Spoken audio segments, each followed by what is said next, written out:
Meghan Markle attended Variety's Power of Women event in Los Angeles on Thursday, and her gestures while on the red carpet showed irritation.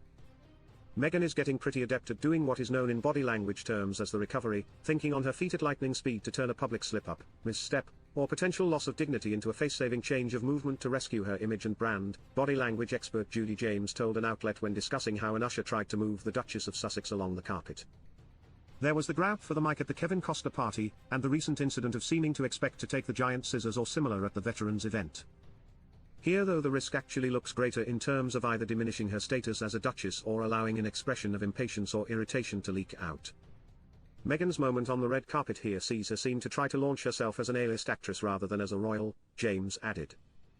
She continued, her poses for the camera begin with some small glances of hesitation, but then, with her sideways poses and her glances over that bare shoulder, she is suddenly in the zone. The expert then discussed how the former actress played off what could have become an embarrassing moment.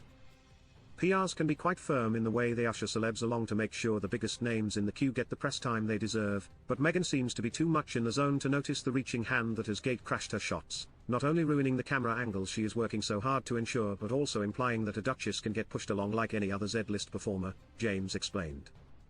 The body language analyst observed, the gesture itself tends to imply a celebrity has gone beyond their time limit, and that there are bigger names waiting their turn. It's okay to be led or pulled along because that implies a star needs to get to all the press that are begging for a few words, but to be pushed or shoved along, even without actual touch, is not a good look.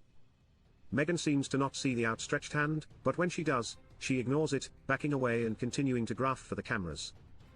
But there is a moment of potential conflict as the assistant continues to move forward to use an ushering gesture, and this is when Meghan performs her recovery. Holding out her own hand, she clasps the assistant's outstretched hand as though being approached by a lifelong fan or old friend, James pointed out. She concluded, royals don't get ushered, and this does look like a small clash of status behaviors for Meghan the Duchess versus Meghan the Suits actress. Her return in triumph looked compromised, but she managed to style it out without looking annoyed. GBN interviewed James.